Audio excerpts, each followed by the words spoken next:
Bom, esse monitor multiparâmetros, ele é um monitor que tem a função de oximetria, pressão não invasiva, eletrocardiograma e de temperatura. Então, no caso de monitorização invasiva que a gente tratou de PAM e PVC, ele não tem o módulo, tá?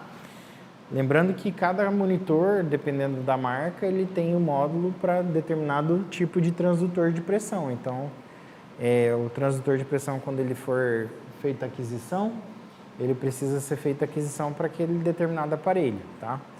Então, basicamente, se conseguir dar zoom no monitor aqui, ó, a gente tem a função do eletrocardiograma, que está em verde, está falando que os cabos estão desligados. O oxímetro desse monitor está em vermelho.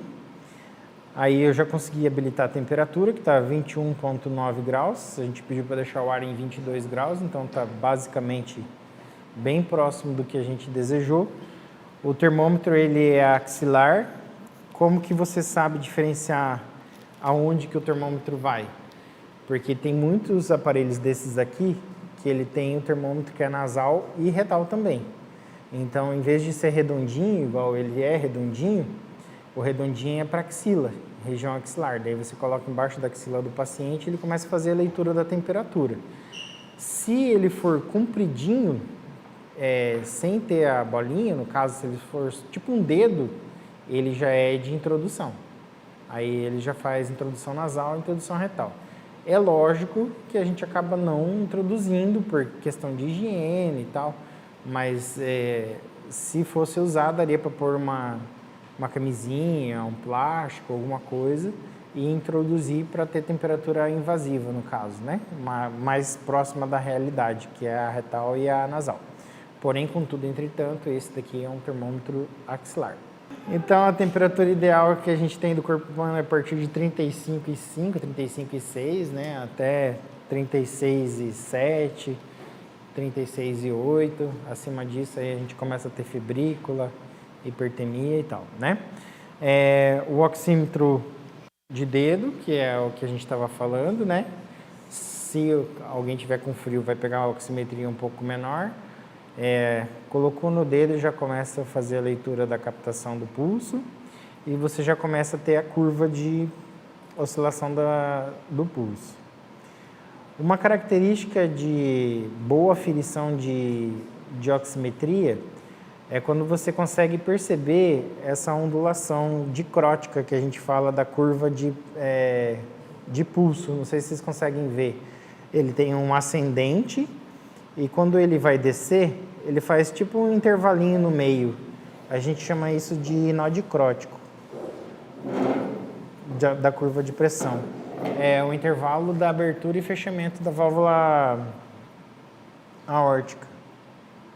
Tem aparelhos que a gente falou de débito cardíaco e índice cardíaco, que eles fazem o cálculo do intervalo da sístole e da diástole versus o campo que preenche.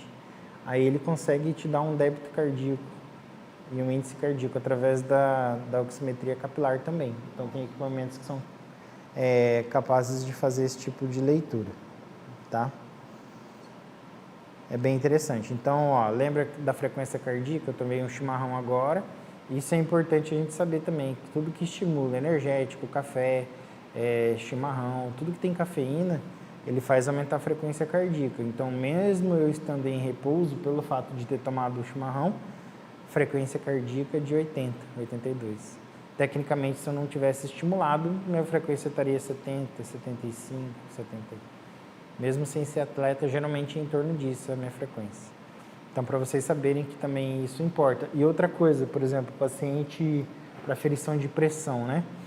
O paciente chegou para você e acabou de fumar, tem menos de 1 hora que ele fumou. A pressão dele vai dar alterada também. O tabagismo também altera a pressão para mais e frequência cardíaca para mais também, por causa do dióxido de carbono. Então, a gente vai estar monitorizando o colega. Como eu já estava vendo a minha oximetria, a partir do momento que eu tirei do dedo, ele já vai acusar que o paciente está sem oximetria cardíaca. Aqui eu vou basicamente colocar os eletrodos no tórax, base e no meio. Então, a partir do momento que a gente monitorizar o eletrocardiograma, ele vai começar a fazer leitura. Mas não vai nos espaços intercostal, não? Não, esse daí não. Esse é diferente. Esse aqui é o Starling? Não. Esse daqui é o periférico. Tá. Monitorização periférica. Você lembra que você coloca braço, pé, é mais ou menos isso. Esse daqui é o V. Ele vai fazer leitura de V. E o resto vai fazer leitura de D1, D2, D3 e D4. AVR, AVL e AVF. Left leg, vermelho, tá vendo? Left arm, braço esquerdo, né? E lembra que a gente falou que preto era embaixo, vermelho era em cima, em algumas padronizações? No caso, por isso que a gente tem que saber inglês. Diferente. É isso que eu tô querendo falar. Aí, right leg, né? Por isso que eu falo que tem monitor que quando você faz a licitação para compra, você consegue licitar para nomenclatura brasileira. Aí ele vem padronizado brasileiro. Mas se você não especifica isso na hora de fazer por exemplo, quando vocês forem gestores de saúde pública, forem secretários de saúde, pode ficar. É bom ser o mais específico possível na licitação. Porque daí... Isso, que todo mundo acha que você está querendo que compre uma marca e tal. Então, aqui a gente está em D2, que é a derivação que a gente precisa fazer a leitura. Então, nessa derivação... Como é que é seu nome mesmo? Gabriel. A gente consegue fazer teu intervalo QRS, ver se você está com ritmo regular, se você não está. E você já começou a pegar a sua frequência respiratória aqui que eu te falei. Ó, conforme o movimento de expansão do seu tórax, você já está respirando em 11 por minuto. É aquela coisa que eu falo. Você pode verificar a frequência respiratória, a frequência cardíaca, tudo baseado na monitorização. Vamos lá. Agora a gente vai por outra monitorização, que é a do oxímetro também. Então aqui o que a gente está fazendo? Basicamente a gente está aumentando a monitorização. Já colocamos termômetro, vai começar a subir a temperatura, pode captar. A gente tem a oximetria cardíaca, que está em 97, 98, que é uma excelente oximetria para quem não tem problema nenhum, né? A frequência cardíaca deve ser por causa dos pelinhos do peito dele, está dando um pouquinho de diferença, agora começou a ficar igual. Aqui é o que o eletrocardiograma está pegando, então 73, e aqui é o que a onda de pulso está pegando. O que acontece quando o paciente tem uma fibrilação atrial, né? Quando tem uma FA?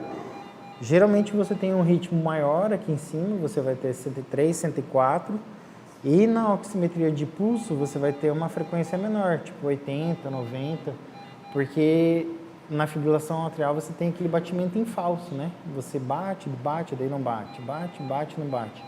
E o pulso ele acaba captando só aquilo que ele sente mesmo de verdade. Então, quando teve uma efetividade na contração toda, ele vai sentir o pulso na ponta do dedo, daí ele vai conseguir fazer a leitura. Então, por isso que é divergente, que a gente fala que quando você coloca para sentir o pulso radial de alguém que está com FA, você sente que ele falha. Ele tem batimentos e às vezes ele falha, então você já consegue ver que está irregular. Bom, então a gente tem frequência cardíaca, tem a saturação, a temperatura que a gente já tirou, a respiração que vai variar conforme a leitura dos eletrodos, então por isso que às vezes não é confiável, a gente pode ou não confiar. E agora a gente tem os botões aqui embaixo, ó. Você tem o botão do display, que é para configurar o display, o do alarme, que se eu aperto ele para de alarmar. O freeze, que é importante no caso de você presenciar uma arritmia, alguma coisa e o teu médico não estiver presente, você vai simplesmente apertar. Ó, apertou, o que acontece? O monitor todo para. Ele para o eletro, para o oxímetro, ele só fica fazendo leitura do batimento cardíaco para continuar o paciente monitorizado. Aí, se você apertar o freeze de novo, ele descongela. Então, você presenciou uma arritmia cardíaca, ou você acredita que o paciente está fazendo uma alteração elétrica, uma arritmia cardíaca, alguma coisa, você, em vez de sair correndo chamar o médico, e até o médico chegar até você e olhar, não, mas está tudo normal, Augusto, você está doidão, né? Não tem nada de errado com o elétrico. Isso acontece muito até com quem tem experiência, igual a gente identifica algum equívoco, vai falar com o médico e ele fala, não, normal. Aí até que eu não me conformo com a resposta do médico, daí quando apresenta de novo eu vou lá e pum, congelo. Aí eu congelo e falo, agora vem cá, doutor, olha lá. Ah, é verdade, vamos ter que cardioverter, vamos ter que fazer amiodarona, vamos ter que fazer droga vasoativa para subir pressão. Ele congela todos os dados, tá? Aqui, ó, você vai sentir... Tem duas formas da gente monitorizar a pressão. Esse monitor não é touch, então a gente vai girando ele. Conforme vai girando, ele vai selecionando a janela com cor maior. Aqui, ele acabou de ficar vermelho em torno do NIB. O que significa NIB? Pressão não invasiva, tá? Aí eu vou clicar aqui. Quando eu clico, eu estou acessando aquela função, eu estou acessando a função de pressão. Dentro da função de pressão, eu consigo configurar, se você quiser pôr a camiseta, pode pôr. Eu consigo configurar até quanto eu quero que insufle o manguito. Por exemplo, eu sei que o Gabriel é hipertenso prévio, ele já faz uso de losartana, de beta-bloqueador, essas coisas. Então eu posso... Viu? Eu já estou sendo convincente demais. Eu posso chegar aqui e colocar 200, ou ele chegou com um relato falando que ele aferiu a pressão dele em casa e deu 200 por 120. Eu posso chegar aqui no 160, eu giro até o 160 e coloco para ele insuflar mais. Eu vou pedir para ele insuflar 200. Então, a primeira leitura ele já vai insuflar em 200. Outra coisa que ele está dando é a unidade de medida, que o convencional é milímetro de mercúrio. Ele está perguntando se eu quero manual, que é quando eu aperto o botãozinho da braçadeira, que tem aqui embaixo. Ele quer que eu inicie agora ou um multiciclo modificado. Vamos clicar só para a gente ver o que vai dar. Multiciclo modificado, ele habilita essa função do lado. Então, eu vou aqui do lado, entro. E aqui eu consigo programar de quanto em quanto tempo que eu quero que faça a leitura nele. Tipo, ó, ele está falando aqui que o A ele vai fazer com 5, com 10, com 20, com 30 e com 1 hora. Então eu já deixo programado esse tempo estipulado. A partir do momento que eu apertar o Start aqui, ele vai aferir a primeira pressão em 5 minutos, a primeira inicial, depois em 5, 10, 20, 30 e 1 hora. Automaticamente, sem eu ter que mandar o monitor aferir a pressão. Tem alguns monitores que você pode configurar de 2 em 2 minutos, 1 em 1 minuto, 2 em 2, 3 em 3, assim vai até de 2 em 2 horas, que é o recomendado para paciente que não está grave. Por exemplo, teu paciente chegou e está muito hipertenso e você quer baixar a pressão dele, daí você programa para cada 15 minutos. Faz o antihipertensivo e em 15 minutos ele vai aferir. Deu hipertenso ainda, você pode esperar mais 15 minutos ou pode comunicar ao médico. Vamos repetir a medicação, quer fazer uma tensina de novo, o que o senhor quer fazer? Que ele continue hipertenso, tá? Eu vou apertar aqui. Já está sentindo apertar, Gabriel? Vai apertar bem, porque eu coloquei 200 milímetros de mercúrio. Ó, aqui embaixo está 170, 180. Ele vai chegar no 200, ó, 220, ele até passou um pouquinho. Agora ele começa a fazer a leitura. O que aconteceu com a curva de pressão que está no dedo dele? O oxímetro, olha lá. Por quê? Porque o aparelho de pressão interrompeu o fluxo de sangue para o... Então, às vezes, o que acontece é que tem gente que é meio desesperada que coloca o aparelho de pressão no mesmo braço do oxímetro. Aí vai cair a oximetria, vai ficar sem pulso. Aí sai... Quando perguntou do que alterava a oximetria, eu ia falar o mangueto de pressão altera também. Olha lá, 11/6 a pressão do jovem. Tá excelente. Beleza?